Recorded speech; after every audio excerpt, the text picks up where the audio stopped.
একজন ভাই প্রশ্ন করেছেন যে জানাজার নামাজে যদি কেউ মাসবুক হয়, অর্থাৎ জানাজার নামাজের এক তাকবীর বা দুই তাকবীর পর গিয়ে যদি কেউ শরিক হয় তাহলে তার করণীয় কি। তো এই বিষয়টা একটু আপনাদের সাথে শেয়ার করবো ইনশাআল্লাহ। আমার হাতে একটা কিতাব, এটা হচ্ছে আল ফিকহু আলাল মাযাহিবিল আরবা। তো এই কিতাবের মধ্যে এই বিষয়টা উল্লেখ করা হয়েছে। এছাড়াও হানাফি মাযহাবের বিভিন্ন কিতাবের মধ্যে এই বিষয়টা উল্লেখ করা হয়েছে যে যদি কেউ জানাজার নামাজের এক তাকবীর বা দুই তাকবীর পর গিয়ে শরিক হয় তাহলে তার করণীয় হচ্ছে যে বাল ইয়ান্তাজিরু ইমামা লিউকাব্বিরা মাআ, অর্থাৎ ওই ব্যক্তি ইমামের তাকবীর দেওয়ার জন্য অপেক্ষা করবে। সে গিয়ে অন্যান্য নামাজের মতো সাথে সাথে তাকবীর বলবে না, বরং সে অপেক্ষা করবে ইমাম যখন তাকবীর দিবেন 2 নম্বর বা 3 নম্বর তাকবীর, তখন সে ওই তাকবীরটায় সে আল্লাহু আকবার বলে নামাজ শুরু করবে। এটা হবে তার শুরুর তাকবীর। এবং যদি কেউ, এখানে উল্লেখ করা হয়েছে, যদি কেউ শুরুতে গিয়েই ইমামের তাকবীরের পূর্বে সে আল্লাহু আকবার বলে নামাজের শরিক হয়ে যায়, এতে তার নামাজের কোনো ক্ষতি হবে না। তবে ভালো হচ্ছে বা উত্তম হচ্ছে সে ইমামের তাকবীর দেওয়ার জন্য অপেক্ষা করবে, ইমাম তাকবীর দিলে সে শরিক হয়ে যাবে।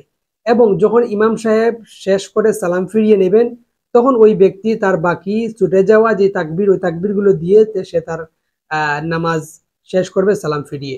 আর এটা করতে হবে ওই মৃত ব্যক্তির খাটিয়া কাঁধে তোলার পূর্বে।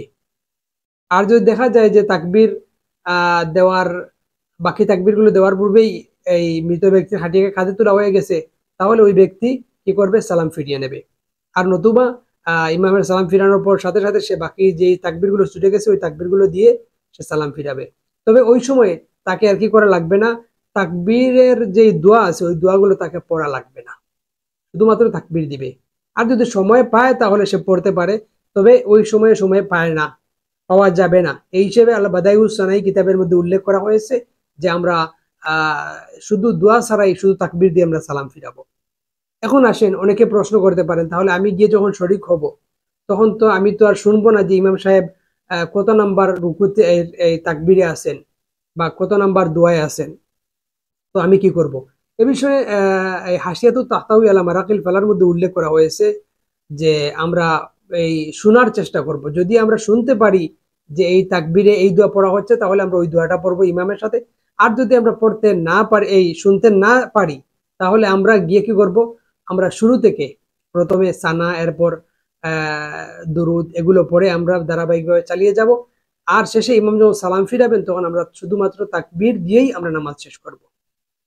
এই হচ্ছে মূল বিষয়টা। সুতরাং আমরা এই বিষয়টা একটু আমল করার এবং বুঝার চেষ্টা করবো। আল্লাহ তাআলা তিনি যেন তৌফিক দান করেন, আমিন। আসসালামু আলাইকুম ওয়া রাহমাতুল্লাহি ওয়া বারাকাতুহু।